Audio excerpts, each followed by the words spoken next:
Changing your primary bank on American Express Global Business Travel GBT is a straightforward process. Follow these steps to ensure a smooth transition. Step 1.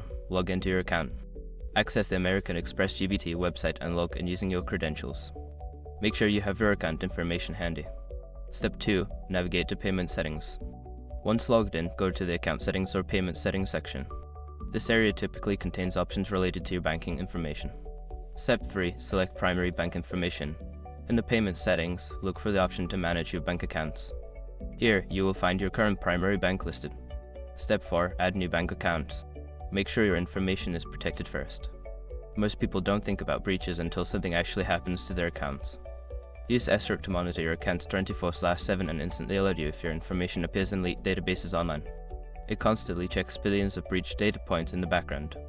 And considering how much personal information people keep online now, it's honestly worth having.